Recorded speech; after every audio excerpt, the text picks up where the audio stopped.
A soft inflation report eased concerns about the economy, and investors snapped up beaten up technology shares. We're going to talk about that in one of those stocks specifically with Brian Stutland today on Open Interest.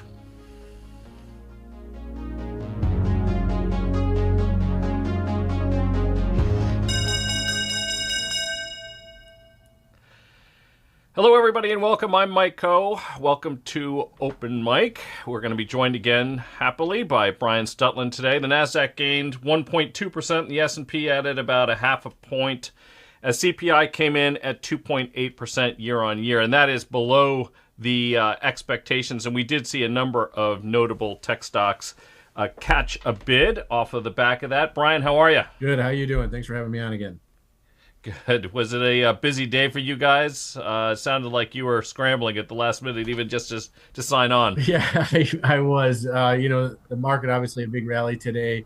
Kind of felt like a little bit of a bottoming, at least throughout the day. The market rallied off that CPI number you talked about, Mike, here, and then kind of sold off again, but then really kind of hung in there. And so some of our volatility models kind of flipped into the close, and we were kind of taking some stuff off that we had on as protection over the last few days, which was necessary.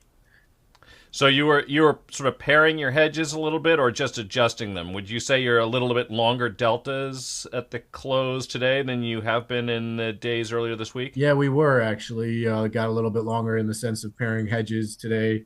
You look at like the skew in the S&P 500 today specifically, like if you look at a 30-day, let's say 25 delta put versus a 25 delta call, that kind of flattened out today actually relative to where it's been over the last few trading days. So to me, that was sort of a bullish sign that we saw some call buying occurring in the S&P 500. And, obviously we got a market rally here, so it made some sense here to pair a little bit.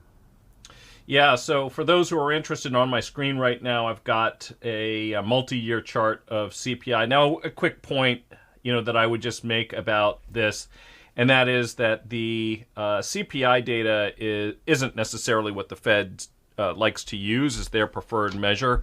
So the Fed's preferred measure is actually the inflation data that's going to be released later this month. It's usually towards the end of the month that we get PCE, and that's their, they have two actually. It's PCE, and then core PCE is typically what Fed Chairman Jerome Powell has typically looked at.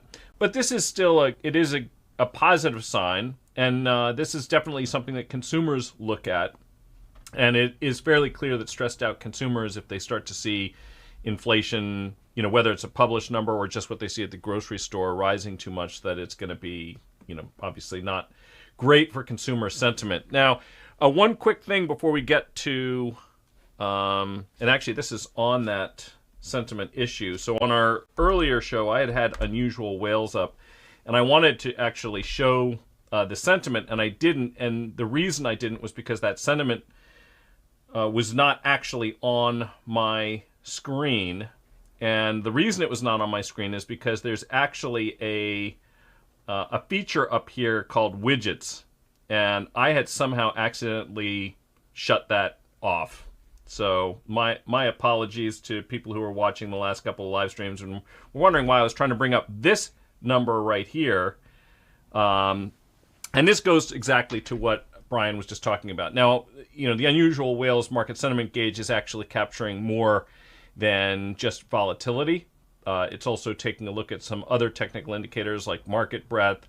It is looking at the sentiment in options. But you can take, and this is the part really I think that is what Brian's talking about, and that is that the options market sentiment right here, you can see if you compared this to where it was just a couple of days ago, it has changed dramatically. And you may also remember that on Monday and last Friday, this was down here into a complete sort of risk-off mode. So things have certainly settled down a little bit. So with this big bounce in tech stocks, do you guys have positions in Tesla? I assume some of your clients do. Yeah, we do own Tesla for clients across the board, really.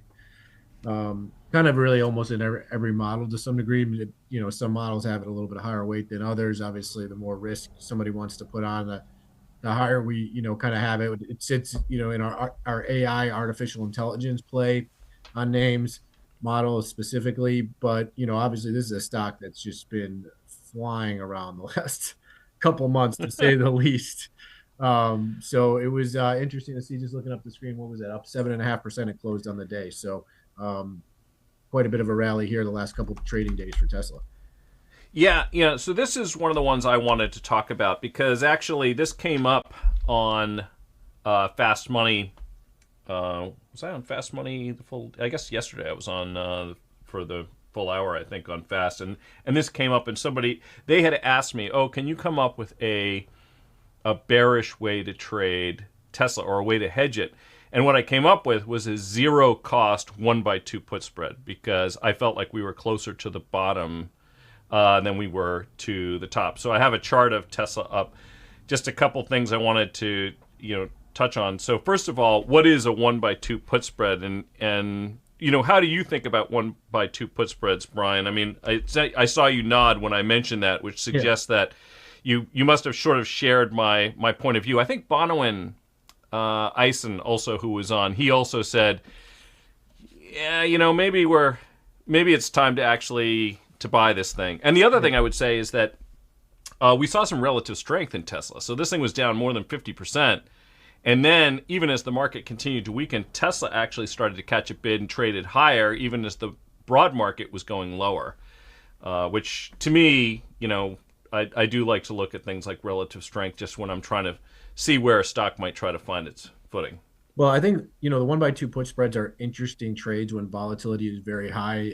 Mike, probably as we both know, when we've been traders on a trading desk, you look for that zero cost, right? Where you're buying one put, you're selling a further downside put, but you're selling two of them to take the cost to zero, such that if the market rallies, back up a little bit, you're kind of okay on that. If it goes lower and kind of sits in a range a little bit lower, you tend to make some money on that. And when implied volatility gets pretty high, you can get the strikes pretty wide apart from each other in order to make that kind of trade enticing.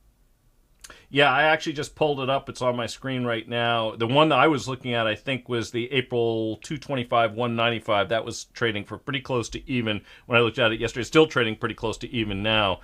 And, one of the things that when you put a trade like that on, one of the things you're doing is you're kind of drawing a line in the sand. You're saying there is a possibility that we're going to see some further weakness.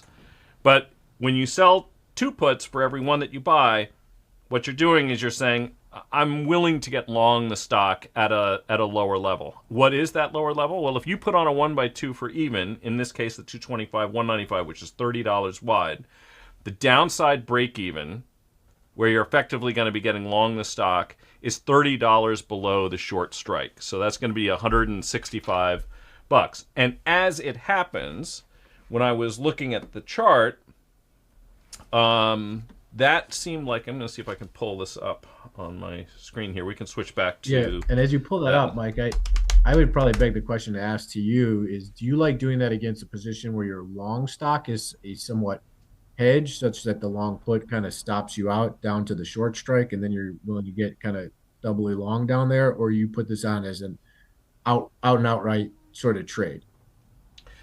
Both. Yeah. Both. I think it has... Well, first of all... it can only be in a situation where I would be willing to add, because that's the risk you're taking. Right. So if you're long, it has to reflect a willingness to get longer. If you have no position, it's indicating a willingness to get long. Now, if anyone can see my chart right now, I assume we're sharing it. What you're going to see is that that 165 level seemed like a fairly reasonable. The stock had lingered around there for a decent portion of the first half of 2024. And here's something else I just want people to think about, because, and this goes to, what you were saying, it being part of your AI play. A lot of people will look at this thing and say, how do you find some reasonable valuation? Well, this might be interesting to folks. Based on their next year's full year estimated earnings, which also, by the way, represents about 30% year-on-year growth if it's achieved. If the stock's trading, in and around, call it 130 30-ish. It would be trading 30 times that number, which essentially is giving it no value whatsoever for AI, no value whatsoever for FSD. You're just saying, I have a growing business. It's growing at 30%. I'll trade it at a peg of 1. Right. And so that's kind of where you're backstop. Now, this company has always gotten a premium, whether it's an Elon Musk premium, whether it's an AI premium, whether it's an FSD premium. Call it what you will. They arguably deserve to have a premium over other companies, and they get one pretty habitually. So that was the reason why I figured 165, not only is that about where the stock was trading for the first half of 2024, but that's only about a $30 premium to a 30 times forward multiple on a stock that's growing at 30% bottom line. So to me, that seemed pretty reasonable. Yeah, how do Mike, you think about the valuation of the AI plays? Yeah, I mean, I was looking at it a little bit today too on that stock, and if you could pull up like a 5-year chart, I think it would be kind of interesting. You can almost draw a trend line from the lows in 2020 up to like consecutive lows on the chart. And that 195 level right about now, I think, is about the support line that you're talking about. So from a technical basis, I'm trying to put my Carter Braxton Worth technical charting hat on right now, and just taking a look at it. And so from a technical standpoint, as I like to construct option trades, I look at that as well, because there is some true levels of resistance support on strikes you want to be long or short. And if you think there's maybe some support where you're not going to get put to the stock, it's probably a put strike you want to sell. Yeah, actually, and let's think about this too. I mean, what would you advocate for folks that don't have any position in Tesla right now as a way to get long with all of this volatility that we're seeing? What kind of a strategy might you think about? Well, I mean, I'll be honest, we sold puts ourselves in there. We've been getting a little hurt on it in the last, I call it, 2 weeks of trading on those. But I do think I'm in agreement with like some of your fundamentals on things right around this $200 level. To me, it seems like valuations, the technicals sort of line up where I would want to start to get long this, and then implied volatilities have risen, so it gives some chance to sell some decent premium. So I like selling a put. Sometimes it can be dangerous. I mean, you got to have cash covered. I usually do it cash covered, where I'm willing to get long the stock. But I think we're in an area where, okay, it's kind of worth it. And it got hit so hard. I don't think the stock is running straight back to 500 again. I think as you get some rallies, there's going to be people that are like, just get me out of this thing. I took a beating on it. And so now the stock may have some struggles, like just, gapping significantly higher. And, that's when I would want to sell a put versus just owning the stock. Yeah. How do you think about, one of the things I like to say to people is that, there are a lot of ways to sell a put, and sometimes you're effectively selling a put when you do what otherwise looks like a more complicated strategy. The best example I can come up with for this is a call spread risk reversal, right? So if you're trading a long call spread risk reversal, so buying a call spread, financing it with a downside put, you're basically squeezing the risk reward balloon a little bit. You still have characteristics. You're short one more option than you're long. Looks a little bit like a short put to me, but you're trying to tailor your exposure just a little bit. How do you feel about call spread riskies in an environment like this as well? Yeah, actually, I love these in this sense. When implied volatilities get high, it's like you're selling like this strangle, around the outside of areas, both the short call and the upside of the call spread and the short put. You're kind of picking levels where, okay, the stock most likely in the next couple of months maybe is not going to go through those levels. But by buying that extra call in the middle there, you can kind of participate if there is just all of a sudden just, a bear market, sudden rally in the stock. So that's definitely another strategy to think about. And I particularly like it when implied volatilities are high. Yeah, so that's one important thing for folks to remember, that when you're getting net short options, you're shorting volatility. And shorting volatility, can have different characteristics. You can short volatility as in you're making a play on implied volatility, short Vega, getting short longer dated options.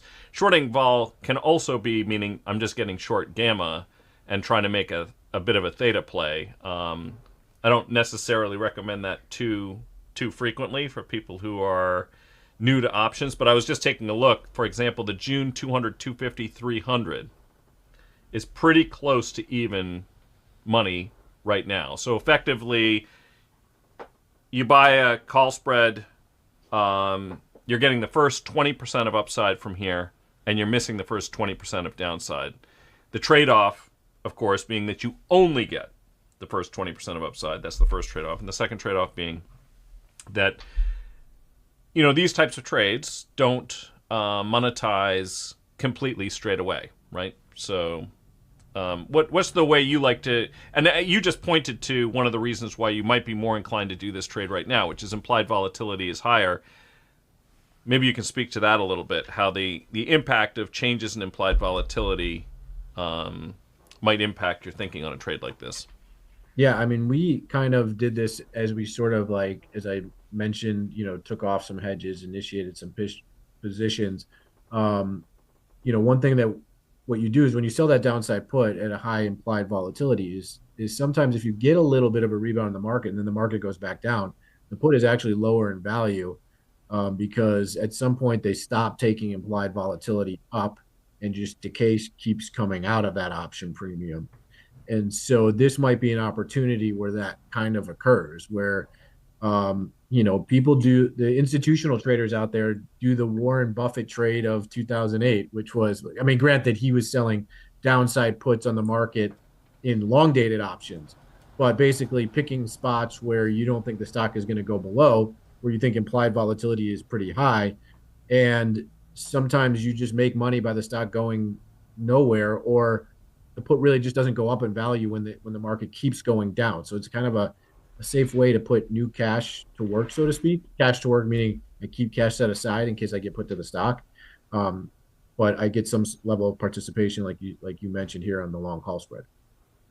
Yeah, we actually have a question on this Tesla trade, and for those who don't know what Brian was just alluding to, it's often very funny for those of us who are in the derivatives trading business. Warren Buffett has described derivatives as weapons of mass destruction. He's also the largest derivatives trader in the world by a lot, yeah. which is kind of interesting. A lot of people don't realize that. First of all, insurance, and that's his principal business, is a form of derivative, of course. And the other is that he's actually out and out traded a lot of derivative instruments on securities. So, when he does things like trades big converts, for example, in the event that you get financial distress and people go knocking on his door and say, hey, Warren, we need some capital. He very frequently structures things so that he is senior in the cap structure and that he might get a little piece of the upside too, in the form of warrants or converts or things like that. And in the credit crisis, he sold tons of long-dated downside puts in the S&P. It was, I think, on the high side of $20 billion notionally, wasn't it, Brian? It's a big number. You can. I don't remember it right offhand, and I haven't looked at it in a number of years, but it was in Berkshire's filings at the time. It was a massive number. It was, and look, it made sense. It might have been why the VIX started going down, even though the market kept going down for a couple months after that, because he was just, palms out, seller, selling the ball down no matter where the market was going down to. And it was like, either the world is coming to an end, or I'm gonna own this market at a great level, or take in some very high premiums at the very. Yeah, it's something to think about, that when Warren Buffett starts to step in, if you have a long-term view, you might not be catching the absolute bottom, but it's worth paying attention to. Chances are, because he's a real bargain hunter, and he squeezes folks too. The $5 billion he gave to Goldman, he got great terms on that. And actually, some people may not remember this, in the late 90s, when long-term capital management was folding up, they knocked on his door looking for capital, and he said, no, I don't have any interest. But secretly, behind the scenes, he was actually taking a look at what they had, and then he ended up going back. He had some ideas on what he was going to pay for some of the stuff that they had, but if he starts nibbling, you probably shouldn't be selling at that moment. Yeah. Okay, so PC asks us, So I'll ask you this question. How do you determine the max you can get from your Tesla trade? Is it just the premium you collected or at a higher value for implied volatility? So I'm assuming the context of the question in PC, maybe you can just elaborate on that question if you're talking about the puts that Brian was talking about or the call spread risky that I just outlined. But you mentioned that you were selling puts. So, which puts were you selling and how were you thinking about that at the time? Yeah, so just to kind of lay the tray out, if you're selling just a put, right, you're going to collect premium of that put, and then you're obligated to get put to the stock, or in other words, buy the stock, should the stock fall below the strike price of the put that you're selling. So, for example, let's just say, I don't want to give in detail our exact position that we have out there, but let's just call it, the stock's at 250. Let's say you're selling the 250 strike put. You're going to take in some premium. The max you can ever make is that premium. So if the stock closes above $250, that you just took the premium in and that's it.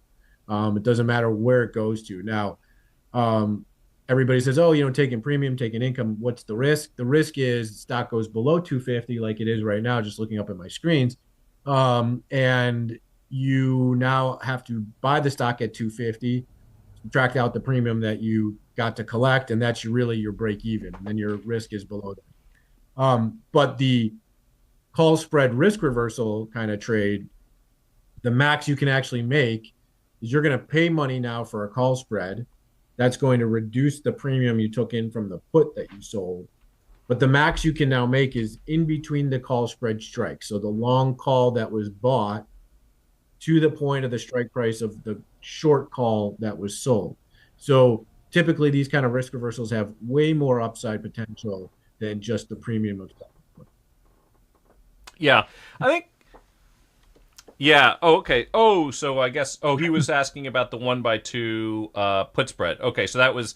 Yeah. So on the 1x2 put spread, let's just talk about that. Let me just pull that up really quickly. I have that over here. So, oops. I thought I had it, but I guess we'll just put this in here. So I'm just, again, we were looking at a 225, 195, 1x2 put spread for even money. By put, there we are. Okay. This one actually gets this is a different one. It's a May. So for example purposes. So this is the way to think about these 1x2 put spreads, right? So assuming that you put the put spread on for no money, or effectively no money, right? That's kind of the objective here. You will make money. Think of it in some ways like an open-ended butterfly, right? So the max profit that you can achieve is going to be the distance between the strikes at the short strike, right? So if you put this trade on, the most money this trade can ever be worth if the stock finished dead on 195 as of expiration, then it could be worth $30, right? Your downside risk is that you effectively get long the stock at 165, which is a pretty steep discount to where it's currently trading. I mean, what is it, about like 240 right now, something like that? So, effectively you'd be getting it at about a 30 to 32% discount to the current stock price. That's the downside risk. So you're essentially taking the risk that you could own the stock at a 30% discount to the prevailing market price. What do you get in exchange for that? Well, you make some profits in the event that the stock falls to some level between where it's trading now and that lower level. And the peak profits would be $30 at a price of $195. And another way you should probably think about trades like this, or a way that I like to think about them too, is what is my return on risk? And in this case, what is my risk? My risk is that I own the stock at 165. So my max return is 30% on a decline to 195 on a risk of owning the stock at 165, the probability of which is lower than the probability of it getting to 195. And I already said that I think the stock's worth at least $130 a share, valued like any other business would be, which is a P of 30 on a 30% growth rate. So I don't view getting long the stock at 165, given the fact that Tesla usually earns, some kind of a premium as a big risk. Yeah, and I think one thing to keep in mind too, that this obviously has an expiration date. So just because, let's just say Tesla were to fall there tomorrow to 195, doesn't mean you're going to realize $30 tomorrow, right? So the amount of time that you have of expiration of these strikes is important to consider when you're thinking about where the stock is going to be at. So there is a little bit of like a bit of threading the needle in that sense, but one that's Mike's making a very calculated fundamental bet here on Tesla. If it were to get down there, even if it were to happen tomorrow or the next day or whatever, that area of just below 200 is an area where the stock could end up settling in and trading back and forth or so on, and then you'd start to collect the premium and the full max potential as time passed. Yeah, that's a great point. This trade, to put a typical options trader's hat on here, we don't talk about the Greeks all that often, but this trade's long delta instantaneously. Long delta trades lose money as the underlying stock goes down. So even though the peak profit is significantly lower than the prevailing price of the stock as of expiration, which in this case would be either April or May, the two examples I just provided, instantaneously, if you put this trade on, or if you had that trade on right now, and you wake up tomorrow and the stock's down 15%, this trade's going to be down money. Right. You're on your marks, you're going to see it down money. But your risk is ultimately the possibility that the stock is put to you at effectively $165 a share. And if you wear this thing, it's a trade where you're short options, so you expect time to be on your side in that case, but not volatility. Okay, so let's take another. Let's see. FinWest says, yeah, good to see some strength today. Agree with that. Monday Morning Quarterback says, I have a 2.5% allocation to IBIT. That's the Bitcoin ETF. Started as 1% and collared it. Okay. Since it's a risk asset, how would you analyze replacing some with STRK? So first of all, what are your thoughts on Bitcoin here? Oh, gosh, I'm kind of torn on Bitcoin. I was maybe an early adapter of it. We actually had like a small mining operation, not part of our investment advisory business, but just as a separate business that I was invested in. We made some money on that. Kind of found out that the big players, the ones that can drive electricity and get it at basically zero, are the ones that are going to win. So it becomes really an engineering solution. But anyways, I was a believer in it. As I saw Bitcoin get to 100,000, I just, to me, it gets hard. You see the more coins that are out there, all the different coins, the memes, Ethereum, the differentiated. To me, it feels like baseball card trading of the 80s. Like there was a value, there was hype. Everybody wanted the Jose Canseco Donruss rookie card, right? And then and then you had Donruss, and then Flair, and then Topps, and there became so many players in it. Whether it's Bitcoin or not, there's tons of players, and to me, it feels like a saturated market. Now, obviously, it's likely gone down recently because people have had a risk-off mentality, and Bitcoin has become associated with a risky asset. But I think I feel like there's a lot of downside risk, and I know the government's stepping in and they want to, now use this as a reserve currency or build some sort of reserve in it.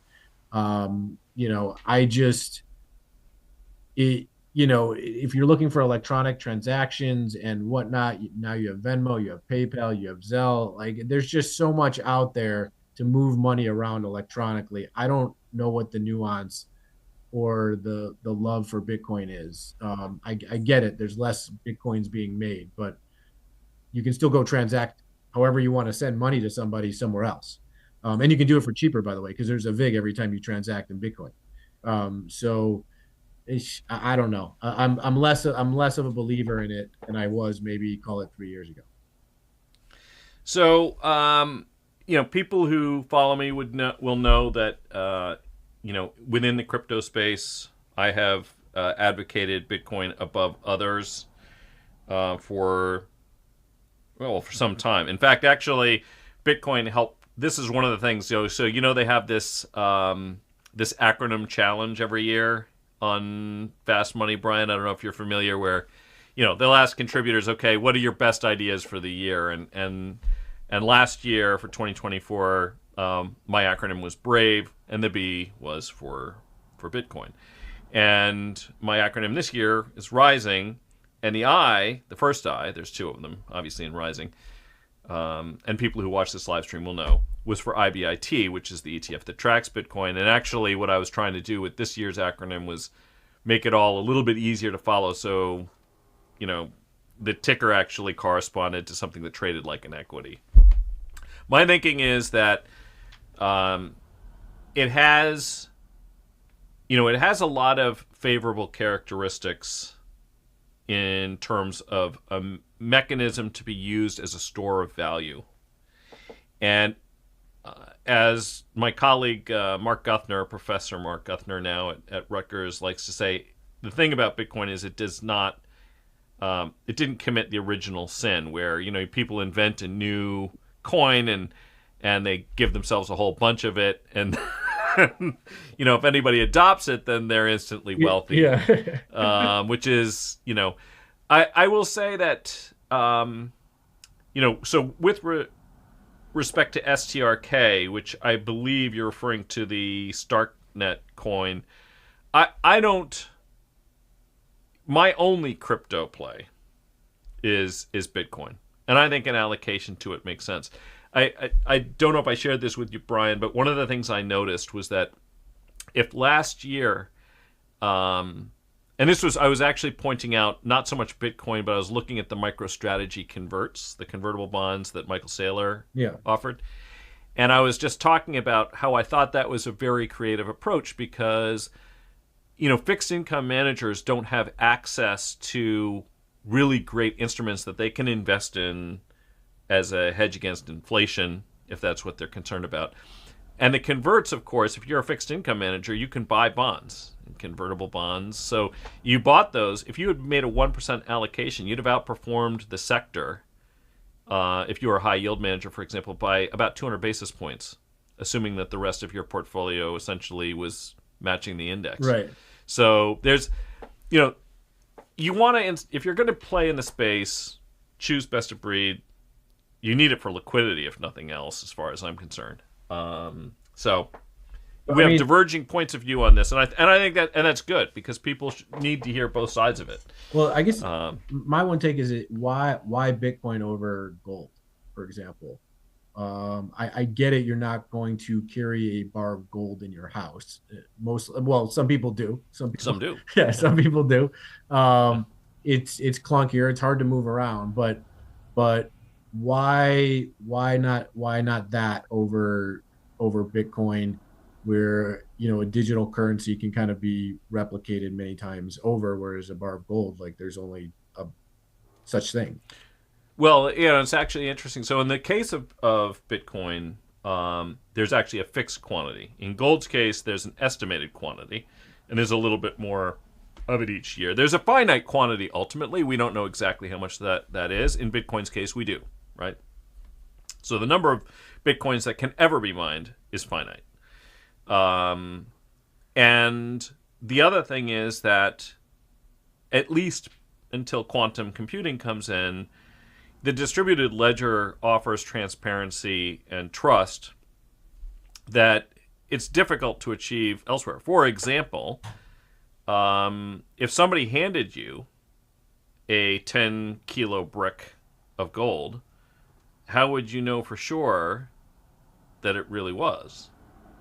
Are you going to do a little core sample on that puppy and see whether it's made of tungsten? And you know what I mean? It's there is a level of trust that exists. And actually, even think about this. I remember, you probably heard this, that people were wondering whether GLD, the ETF, whether it actually held all of the gold that it supposedly represented.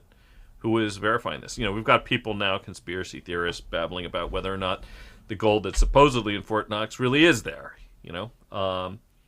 And I think that's one of the things about Bitcoin is that it does offer the ability to transact more simply than gold does. You can transfer it around the world more easily than you can with gold. The distributed ledger provides visibility and trust that unless you're actually able to melt down that brick and verify what it's really made of. So I think those are potential benefits. Yeah. So, there's another question here. Let me see. Okay. I thought you were talking about STRK, the coin. So you're thinking about using MicroStrategy preferred stock. Okay. So So this is interesting. What do you think about that? Using either preferreds, Brian, or actually the converts. You've probably looked at the converts, I assume, just to see where their vol is and how that stacks up relative to the vol on MicroStrategy itself. What do you think? Preferred, converts, the underlying, or the underlying, which is Bitcoin? Yeah, we talked a little bit last week about MicroStrategy and the converts and the premium the stock was potentially trading at versus fair value. And so obviously that makes it a little harder for the converts to finish in the money if everything kind of comes back in line. But we also talked about how the stock can continue to trade at a premium.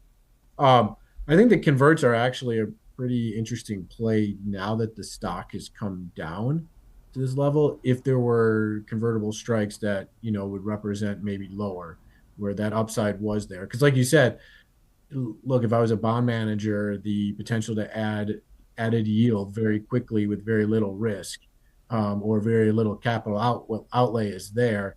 And to me, yeah, I think if I'm going to play to the upside on something like this, I'm going to play it with some sort of leverage play or limited capital usage to limit downside risk of holding this. And so the converts, I think, are starting to get kind of interesting. Yeah, so here's one quick thing I would say is that, a benefit that the convertible bonds have is the convertible debt is the most senior in the MicroStrategy cap structure. When you think about it, the value of whatever is there, the last potential beneficiary of that is going to be the equity holder, and basically the first claimant is going to be the senior debt holder, which is going to be these bonds, and the preferreds are going to live in the middle. So these pay a nice little 8%, and they're going to be senior to, the equity, and yeah, I think that's kind of an interesting play. I will just make the following point, which is that if you think about it, when you own these converts, right, you are the owner of the option. And I think this is kind of what, Brian, you can elaborate if this is what you meant. But the tricky part is that if you have a convertible instrument that's really long, this kind of goes to the conversation we were having before about call spread risk reversals and things like this, that if you own a long-dated instrument that has an embedded option, if implied volatility falls, what happens to the value of that option, all else equal? So, Brian, I'll let you just comment about that. If volatility falls in Bitcoin and therefore falls in MicroStrategy, what's going to happen to those hybrid securities that have embedded options, all else equal? Yeah, well, the value of those are going to fall if you're an owner of those, right? So you become less likely to see that convertible actually pay off for you. Because let's call it the strike price of those preferred or convertibles then becomes a factor, whether the stock can actually get there, whether the price of Bitcoin can rise fast enough for the holdings that MicroStrategy has to go above there, and then you exercise your right to own that stock. So in that sense, just think of it logically that as implied volatility falls, the chance of it getting there becomes less and less. And so now, that's the one risk on something where Bitcoin has fallen kind of dramatically, that right now implied volatilities are pretty high. You may be buying high implied volatility by buying that preferred share. So that's going to be your risk there. But I think I at this level like that better than IBIT. Now, was the question was he trying to do some sort of pairs trade where he wanted to have some sort of risk No, reversal no, no. versus? He has an existing exposure to IBIT, and now he's just looking for a. He's looking to diversify his Okay. exposure, still to Bitcoin, but maybe with a more creative play. So the preferreds, for anybody who doesn't know, the MicroStrategy preferreds, and I have a description of them up on my screen right now. They pay an 8% coupon. It's a perpetual convert. So this means that the option embedded in it does not expire. Is it really perpetual? So this is one of the things. I have often said this about, one way to think about equity stock is that it is a call option on the underlying assets of the business. Is it a perpetual call option on the underlying asset of the business? I'll ask Brian that question, and then I'll provide what I think is, my own version of the answer. It actually involves something called an exotic option, but how do you think about it? Well, by owning the preferred, is it really like owning the stock? No, I'm saying just equity. So first of all, is equity a perpetual call option on the underlying assets of a business? Yeah. And secondly, is a perpetual convert or perpetual option really perpetual? Well, the first question on it is the equity like an option on the business. In some sense, it is because obviously bondholders are the first people to get their money back. So in that sense, that's why stocks have a higher implied volatility than you would say a bond typically, because there's the added risk that the business can declare bankruptcy, for example. The shareholders obviously are out of luck in that situation, and so in that sense, yes, I would say it is almost like an option to some degree. Um, Well, you just hit on the kind of option that it is. yeah, It's a knockout. yeah, So in exotic, this isn't something that we talk about that often. When I was at Cantor, we would periodically price out exotics. These are over the counter, by the way. This is not an option you can go to an exchange and buy, but exotics are options that have some unique and oftentimes bespoke, although there are standardized types of exotics. But a knockout or knock-ins are types of options that either suddenly go away, are knocked out because of some event, or suddenly appear or become valid because of some event. That's a knock-in. So what's going on here is that a perpetual option isn't really perpetual. It is a knockout because what's going to happen is let's just sort of work through a catastrophe for MicroStrategy.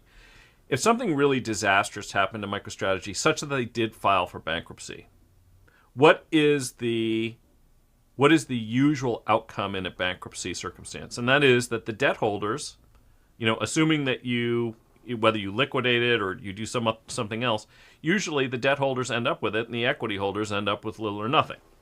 And if it fell sufficient that it would go below, so the convertible price for these preferreds is $1,000 a share in MicroStrategy. So that's substantially higher than the stock is now. Because they last for as long as MicroStrategy does, and it's a volatile instrument, then they have value. By the way, this is an interesting thing. I think Brian was just alluding to this too, which is that if they continue to issue more debt, the more debt they issue, so actually I'm being told I'm spending too much time on this question, but which I probably am. But it's really, first of all, Bitcoin's interesting. MicroStrategy is really interesting.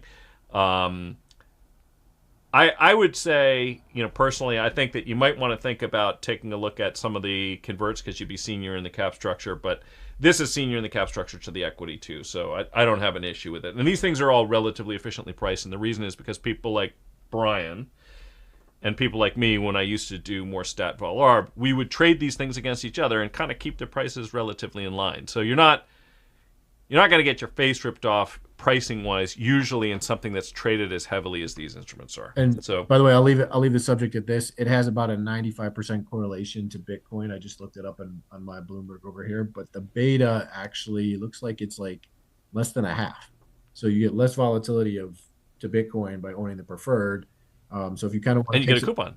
You get a coupon. So if you want to take some Yeah. money off the table, you're worried about Bitcoin going lower, maybe the preferred is the right play here. Yeah, it's kind of like taking your gold to the bank in the old days, right? You have the asset, but then you also earn interest, Yeah. right? Okay, that's a decent way to think about it. Let's take on another question. Eminem says, "Hi, Mike and Brian. Help me trade Meta through June this year. Call spread risky. Straight 20 delta call, 20 delta strangle. I'm a bull. What say you?" Oh, Meta, let's see. Uh, Meta is an interesting one. We are actually long calls in there, and in there we recently sold a put as well. So actually, this is I think a great stock that kind of mimics something like a Tesla. I think like the strategy of short the put, long the call spread, risk reversal, I think is a popular way to go for a lot of names that have been kind of, knocked down pretty hard. I would say the one risk to any of these large cap names right now is if you look at a chart of, let's say, the Qs, and it had a very nice, well-defined uptrend channel going back to 2023 or bottoming at the end of 2022 into 23 when sort of AI stuff kind of took off. And we've kind of broken that channel. So the one risk to all these names that are very AI heavy, social media, technology, information technology kind of names is that has the NASDAQ broken its level? Is the market flashing warning signs that we're headed lower?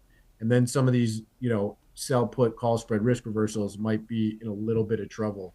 I would stay very short dated in this and not play a long game, so to speak, in case the NASDAQ needs to continue its correction, which I kind of feel like probably needs to get to be like down 25% or so off its highs. I think we got as far as like down 20%. So there might still be some downside of some of these names we get hit with that. So I don't know if you guys can see my screen right now. I pulled up a chart of Meta over here. I've got the 150-day moving average in there because Brian and I obviously have worked alongside Carter Worth, and I think a lot of his work. What is the 150-day? It's basically an automated trend line. So I drew a trend line in as well, marking the bottoms of this uptrend that we've seen in Meta. And it might surprise some people to learn that while the NASDAQ violated that uptrend, Meta didn't. The only reason it looked so violent was because that it hockey sticked recently, right? And the way I look at it, I kind of feel like this is a buying opportunity for Meta. I mean, it fell back from, 740? Where are we now? 620?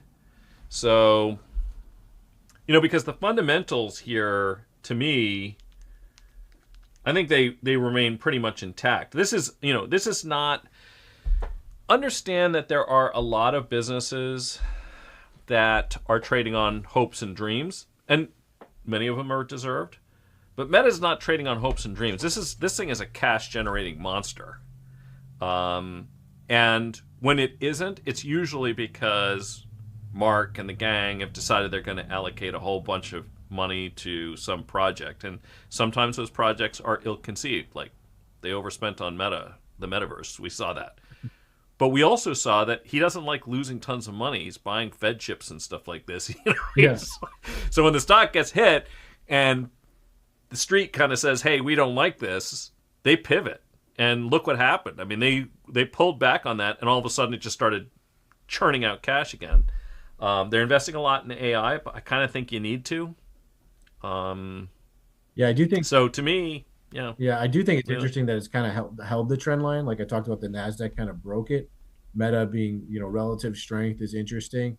If I was maybe putting new cash to work, like when we sold our put against the long call that we had, we actually only did like half as much as we wanted to, because I am worried maybe it does break this trend line here, and then there's a whole lot more selling and catching up to the downside that the stock needs to do relative to the broad-based NASDAQ index. So I think there's some risk there. I rather almost, buy a call. Like if I'm thinking about the risk reversal call spread versus sell a put, which I think is a popular trade to look at for people right now. I probably want to do the long call spread first, then see if I maybe leg into a short put later. I like that. Yeah. I like that. Especially since, I mean, it caught a little bit of a bid today. It's not super high vol. Here's something else to think about. I mean, it's trading around 23 times forward with, probably next year, what are we looking at? Something like 10 to 15% EPS growth. And what are we looking at here? 4% free cash flow yield. So it's just not expensive relative to the market. I'm not going to say it's as safe as the market. The market's fully diversified, and Meta is its own animal. But boy, I mean, you don't get a lot of opportunities to buy things that have such a consistent operating track record with a 3.5-4% forward free cash flow yield at a turn that's cheaper than the market. The market's what, 24 or 5? I have to look. I think it's like 24 times forward, something like that right now.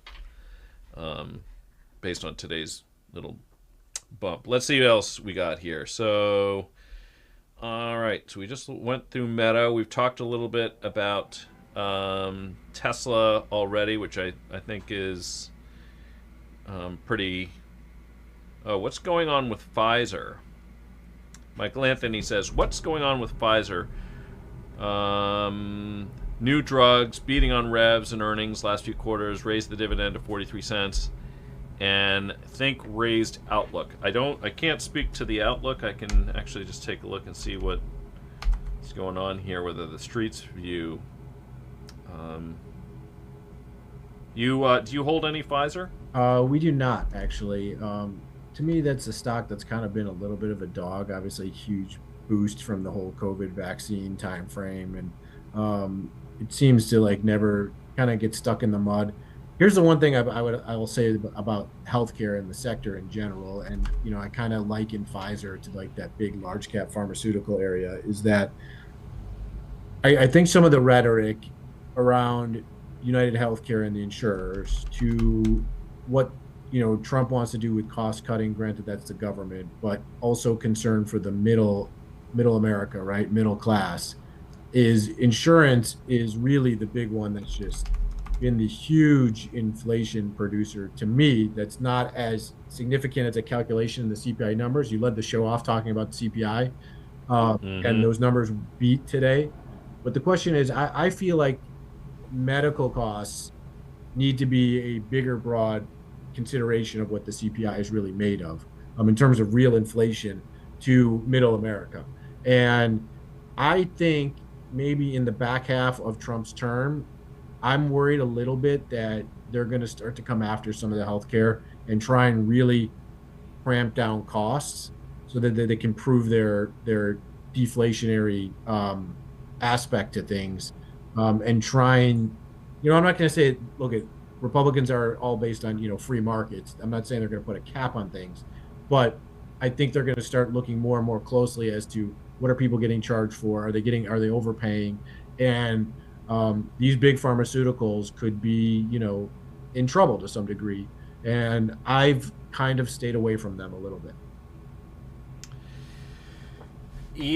Yeah, so this is, this is hugely important. So at a high level, healthcare costs in this country, which are much higher than healthcare costs in any other country around the world, by a lot. In fact, I think very few people realize that on a per capita basis, we spend, I think, the last time I looked at this, and it's probably higher now, that the United States government spending on healthcare per capita was 80% of the per capita government spending on healthcare in France, which has socialized medicine, which is to say that we do not have a single payer government healthcare plan, and yet we spend very close to the amount that countries that do have it, first world countries that have it. It is out of control for sure, and a lot of that is going to drugs. A lot of that is also going to the fact that our population is, I think I saw a statistic that said that the average American is walking around with something like 4 chronic diseases. So whether it's obesity or diabetes, or oftentimes these things go hand in hand. When you take a look at the mortality that was associated with COVID, there was again similar situation. United Health, didn't they just get a favorable court ruling was it yesterday or the day before? Because there were some questions about their billing, and I believe it was for the Medicare Advantage plan billing, where there were some allegations that they had been overcharging. But didn't they just get a favorable ruling? Let me double check that. But I think I remember seeing that either yesterday or the day before. Oh, it was a week ago. Excuse me. I knew I'd seen that. Here's another healthcare question. So, and actually, this is a great one as a follow-up, because Seven Figure Mission says, any thoughts on Novo? I took a long position on this the other day. So I'll ask you that question first and say, would you make an exception for Novo in the context of this conversation at all? And let me take a look at this. Novo. Again, I would say in general, we've kind of been underweight healthcare in our portfolio. I mean, here's a stock. It's been trending lower for some time. I don't know. I think this is like trying to catch a falling knife. Don't you think? So, well, this is an interesting one for me, because to me, a big portion of first of all, I agree with you wholeheartedly that there has to be a look from all quarters at trying to reduce healthcare costs, whether it's from the government, whether it is from private industry paying for healthcare insurance, from individuals. The reason Novo is interesting to me is, of course, because of the semaglutides, right? So, if you take a look at semaglutide, at basically these obesity drugs, so far it appears that these things are remarkable.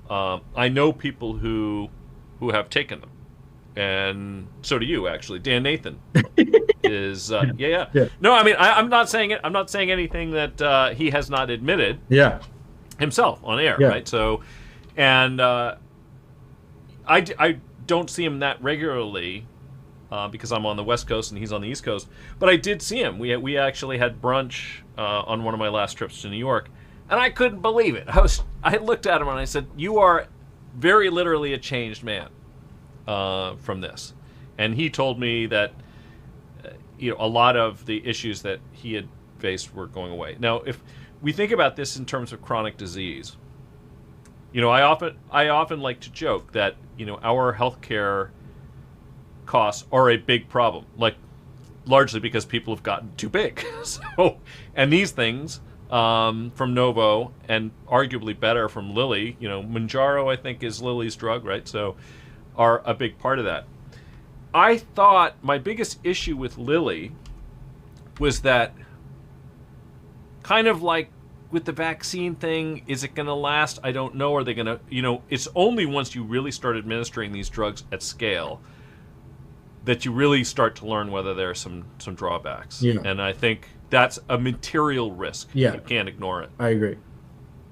But I will also say that it seems like a huge economic opportunity and an important problem that needs to be addressed. And in Novo's case, I think they're 26 numbers. Like, yeah, look at this. $5 a share is what they're looking at, right? Right. So, that's 15 times 2026 numbers if they can keep it up on the semaglutide, and that's really the whole story. So, to me, if I was going to play in the space, this is likely one of the ones that I would think about. Now, what's the level? That's the next question. Can you come up with a level? I mean, where would you, forced to buy it, where would you? I put a gun to your head, or a needle filled with semaglutides. You don't need them. Although I probably do find myself gaining a couple pounds every year these days. Where's the level? I would say maybe stay away from that. We actually own Eli Lilly. I like Lilly as terms of a leader in the space. I think I rather efficacy is better. Yeah. And sort of first to market, which allows them to get ahead in other facets of their business as well. If they ever were to branch out from here. It's kind of like drug making. Once you kind of hit, now you're cash flow heavy and there's other things you can do. and they've gotten ahead of the game. So that's a stock that's kind of interesting to me. It's pulled back to the, near 800 level, which to me seems like a nice support area. So I actually like that one better if I were to, give you a pairs trade to Okay. yeah. So no, I'm glad you mentioned that. So I just threw up on the screen here. We're just looking at, I just sort of connected the bottoms here on Novo, and it seems like a critical level. If it bounces, to me, if it bounces off of 70, that looks to me like an area where you could toy around with Novo. As for Lilly, let's take a look at what they're. First of all, the best of breed. Actually, while I'm looking at this question, what do you think of the compounders, like Hims and stuff? Because they play in the space, and they got a split the baby ruling from the FDA, that allowed them to compound for a little bit longer. Yeah. On the generic side. What do you think? That's definitely a very interesting play. I mean, they've done they've treated this like a total social media play. The more people that advertising that they can sort of push and get in front of, they know it converts into people using it. And the more people that use it, the more there's a shortage of the drug, and the more there's a shortage of the drug, the more likely that the compounders are going to get permission from the FDA to do it. Right. So they need to. They have to create their own momentum so that they can justify their existence. But that thing came way, way in. And this actually goes to costs too, by the way. If folks are really thinking about costs, and that includes the government and the regulatory side, this thing has given away almost all of that premium off of its long-term uptrend that it had seen recently. I mean, look at where this thing was. It was set over $70, and it's now 34. It's cut in half. I feel like something like that. Let's look at like a little Fibonacci retracement. Let's say off these. I'm just going to pull it up over here on my screen just to see. From the low in 24 to the high. Technical 33.21 would be a 61.8% Fibonacci retracement. So we're almost right there. That's a stock with a level that's starting to look a little interesting. But obviously, it's come off so hard. The question, can it hold this 33.20 level? This would be an interesting. That sort of be kind of an interesting level to look at on the HIMS, Hims and Hers. Company. So this is maybe an area, maybe even that's one to maybe look at and maybe dip in and buy and keep a tight stop. Yeah, that's a good thought. Actually, let me ask you this question, because we just got another follow-up question, and we can kind of fall down a well, because he was talking about Teva, which is another sort of generic from in the space. But let me ask you this question as a more general level for people who are not dropping their questions into the chat but are just thinking about this. So many stocks have pulled back so sharply. You talked about reaching out and buying a couple calls in a couple names that you think might be opportunities and looking to leg in on the short put side. So if the NASDAQ has broken trend, some of these stocks haven't, but if the market, if we're just getting a short bid and the market does continue to roll over and we end up in formal correction land, what calls do you think people should, how far out should they go? How far out of the money, or what delta do you usually look to as you start to, say, nibble a little bit on things that you like to get on the long side without just fully committing? Yeah. Where do you usually go? Like 30, 45 days? Yeah, a couple of months? Yeah, that I would stay right around the 30-day mark. Sometimes that vol gets hit a little bit hard as vol comes in, and then the calls don't perform as well as you'd like them to do. But I feel like those kind of calls trade at a pretty decent discount to all the 0 DTE weekly kind of option traders in the situation. So in that sense, I think you can maybe use some near dated options to sort of trade around things that are trading at a vastly higher implied volatility than you'd otherwise own in let's say a 30 or 60 day call it 25, 30 delta option. Yeah. Yeah, I mean, I think, and it wasn't a specific question, it was just sort of a generic question, how you look at it versus how I look at it. When I buy options on things that I'm looking to get long, I usually try to lean on choosing expirations that capture some upcoming catalysts if vol caught a bid recently, just because I don't, whatever the short-term bid to vol is, I don't want to just give it all straight back. So, I can be both right and wrong, and that is to say, I buy an upside call, and the market, settles down and starts to rally again, and vol comes in, and, the stock goes up 15%, but I didn't make anything because I bought a 30 delta call that, loses 40% of the vol bid that it had caught over the previous couple of weeks. Yeah. But so somebody said about Hims and Hers, it didn't touch the lower Bollinger Band yet. No, it didn't. I mean, so Bollinger Bands are going to be based on the volatility. So as volatility explodes, the Bollinger Bands, and you can see that on this chart, I think, they also will tend to explode.